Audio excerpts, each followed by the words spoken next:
Welcome back to Inside Michigan Football, and as we always are on Monday nights, we're joined by head coach Jim Harbaugh. Coach, thanks for joining us, and now that you have a chance to look at the film, what's your takeaway from what you saw on Saturday? I was really happy in all phases. Very, very happy with the offense. Thought the defense was dominating. Both units dominated at the line of scrimmage, and special teams is good. We've kind of gotten to this point where we want them to be so good that they're great, you know. And we had a good, solid game. And there's things to improve in all areas, and we're back attacking it. So, offensive-wise, if you're looking at a unit that's good, but you want it to be great, what's the next step for this offense to take it from good to great? Well, they're doing so many things. That's winning football, time of possession, drives, no turnovers, scoring points. Really, it's really good. I'm really happy with where we're at offensively.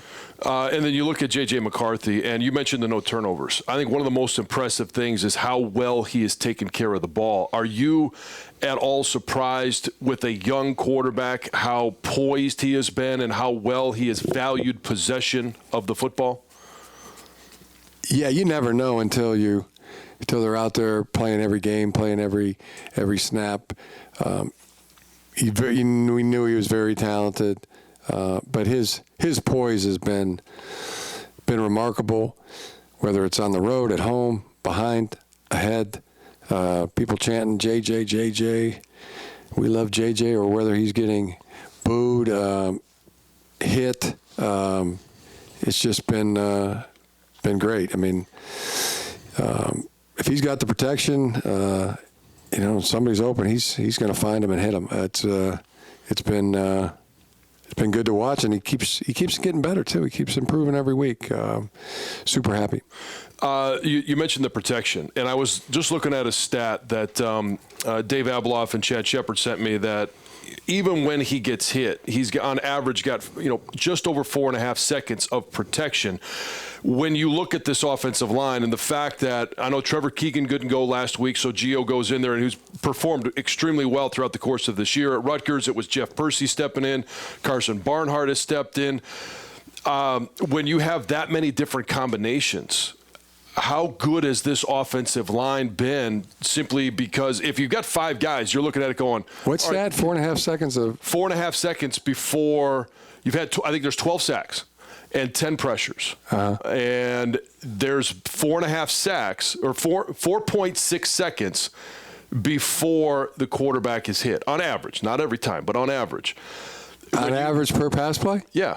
And so I could bring the stat up here if you want to see it. But yeah, I haven't seen that one. If that is true. If that is true. All right. And with that many different units up front, 6 different units have started on the offensive line. I mean, does it go to the preparation by Sharon Moore and the execution by those players? Whenever you have a change in personnel, it feels like there'd be a lack of communication, or at least a moment's lack of communication, but it hasn't happened for this offensive line. They have performed extremely well. If it's you said 4.6 seconds per pass play? Yeah, I'm going to bring it up here for you. That would be legendary. That would be Sacks against U of M, offensive line come on an average of 4.6 seconds in the pocket, 9th most time to throw in the country. For the sacks? Yeah. Okay. So, I mean, the performance of the offensive line, that to me shows when you've got guys that are in there and Trevor Keegan goes down. There hasn't been 4.6 seconds per pass play. That would be unbelievable. I mean, I'm picturing however many sacks we've had, and we had a couple where JJ was extending the play and then sacked. But opponents have pressured U of M passers 22 times, 12 sacks, 10 hurries across 40 quarters of play. When the line does allow a sack against a starter, J.J. McCarthy, it comes on an average of 4.6 seconds to throw, the 9th most time when considering passers with at least 100 dropbacks. Okay, I'd never even heard of that stat before. I hadn't either until I saw it, and then I thought, damn, that's good. Yeah, that's good. I'd never heard of that stat. I think the offensive line has done tremendous. I think Sharon Moore has done a tremendous job. And, I think our pass protection can be better. This past game we had a couple free runners in there, and, we're continuing to, some of the things we're continuing to build on.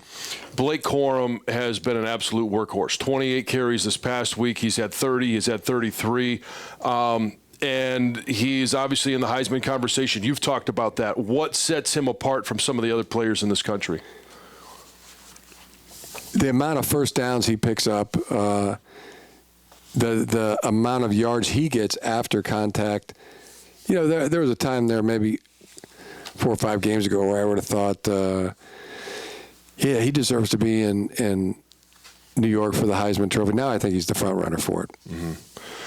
What is it when you've seen him, because he's been around for a few years now, and we've talked about his work ethic. We've talked about, and in this last game against Nebraska, and I think it was the same thing at Michigan State. That was the opening drive, one of his first couple of carries.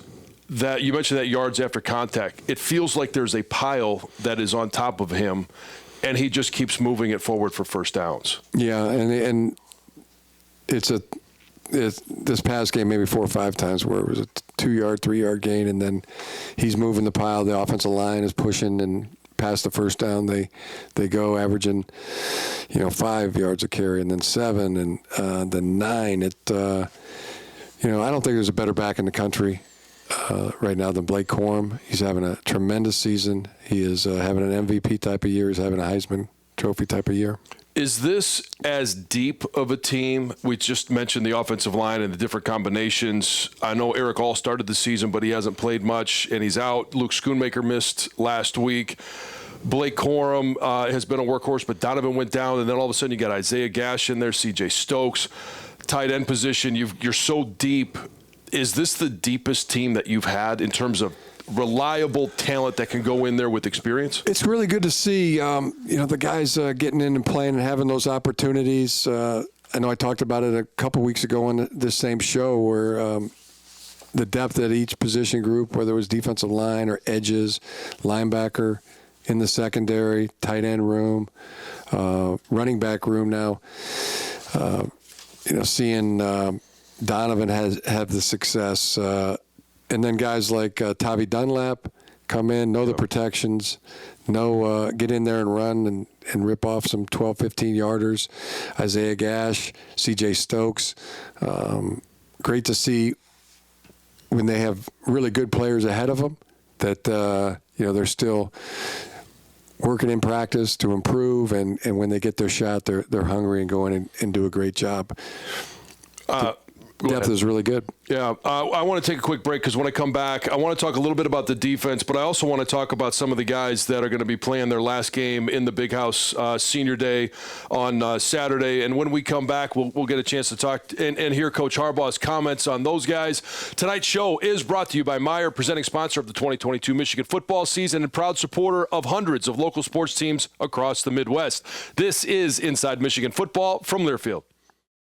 Welcome back to Inside Michigan Football. And, Coach, I want to ask you the same thing about the defense. If they're going to go from good to great, if we're going to look back on this defense some years from now and say that was a great defense, what is it that you want to see them improve upon in these last 2 regular season games?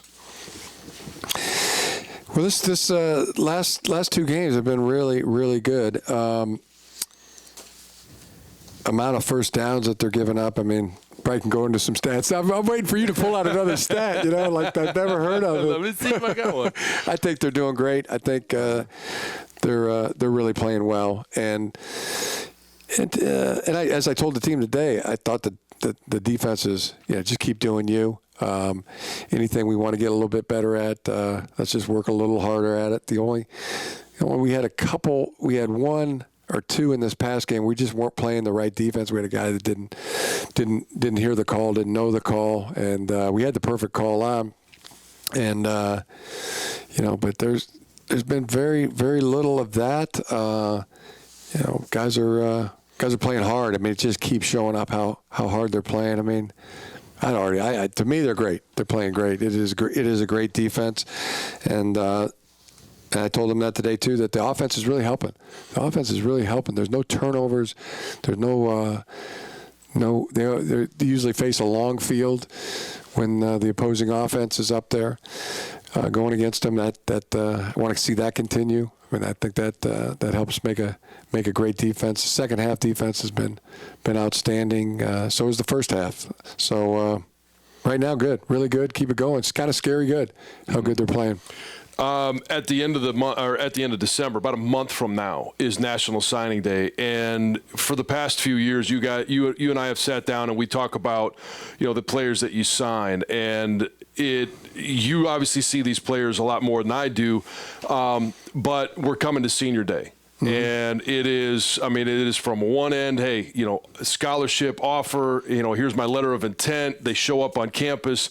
Now 5 years later, 4 years for some of these guys, they're going to be playing their last game in Michigan Stadium. What does Senior Day mean for you when you see these guys go out there and play their last game in the Big House? Well, you want to win it.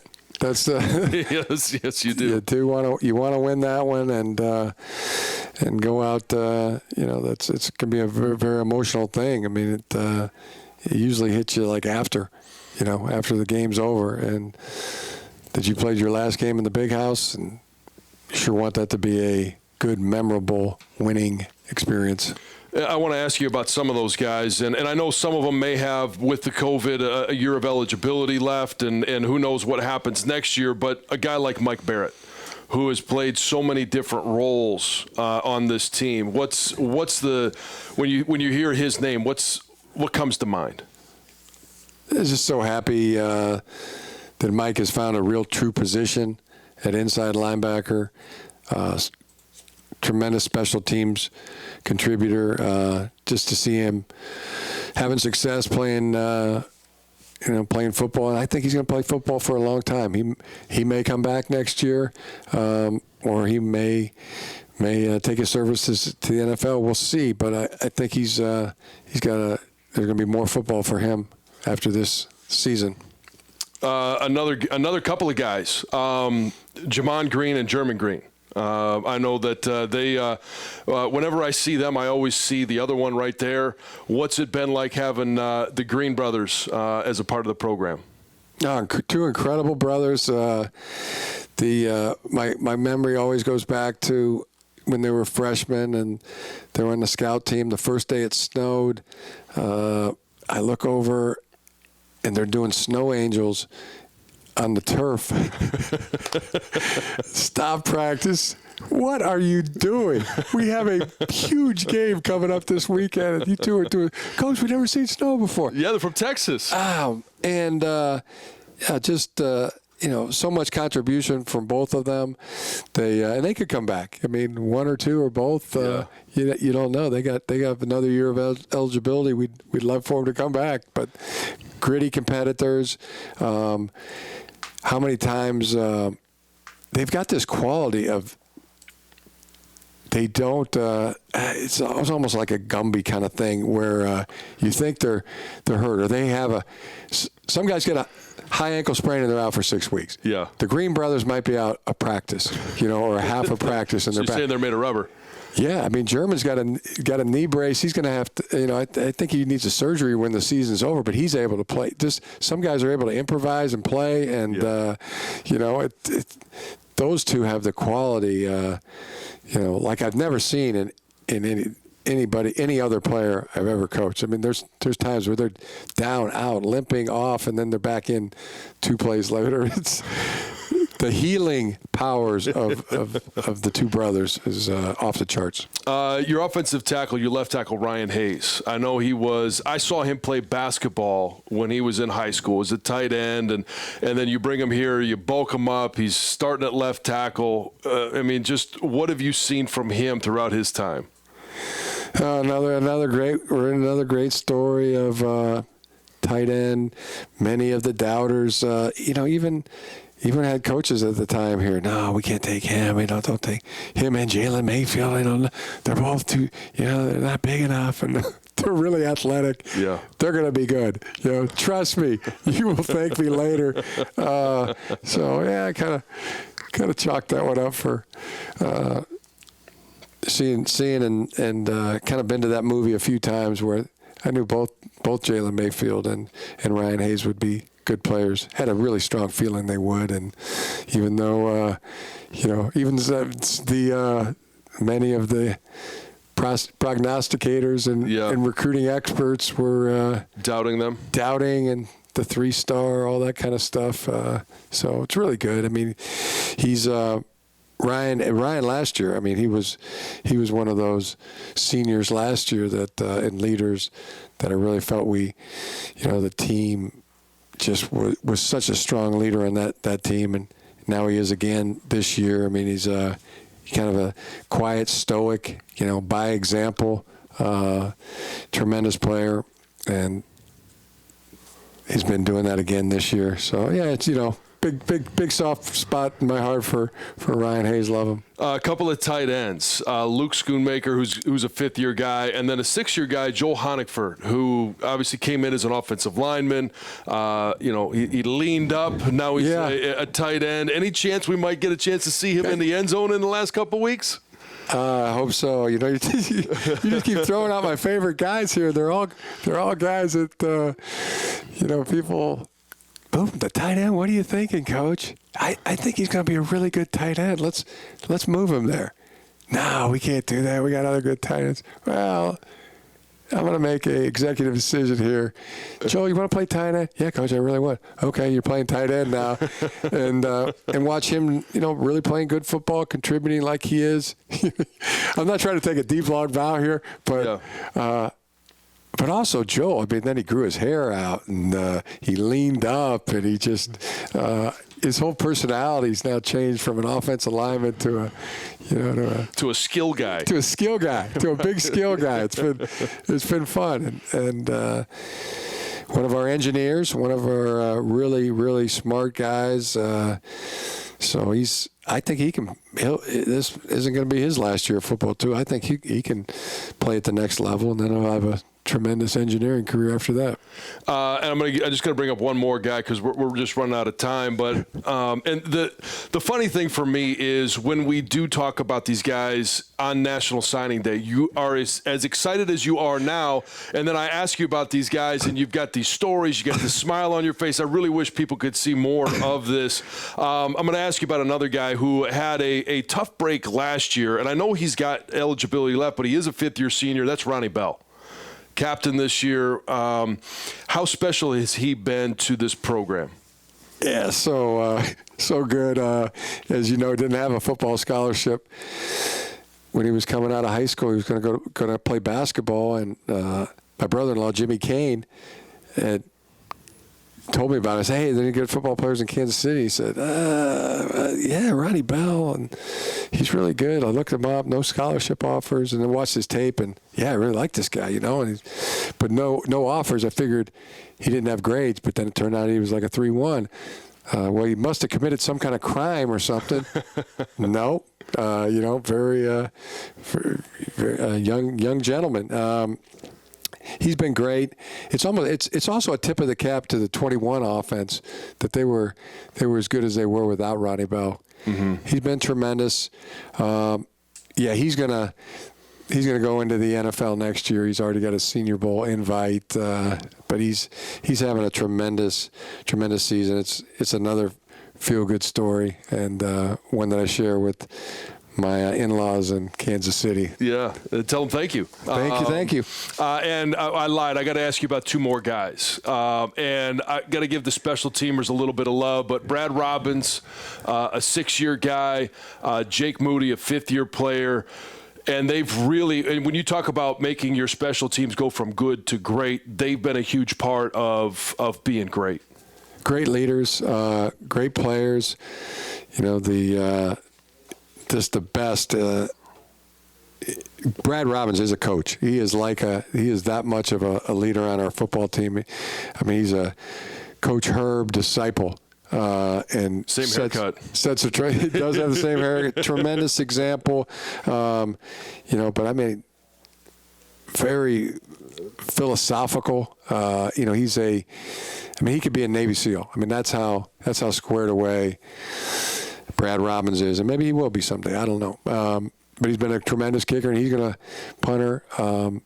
He's going to play. He's going to play a lot of years too, and Jake Moody will as well. And you're taking me back now. Maybe it's just all flashing back to Brad was in the 2017 recruiting class. He was our 30th signee in that 2017 class, and arguably one of the best. Yeah, well, and one of the few guys that have seen Columbus, but we'll talk about that next week. That's where he's from. Yeah. Well, Coach, I appreciate it. Best of luck.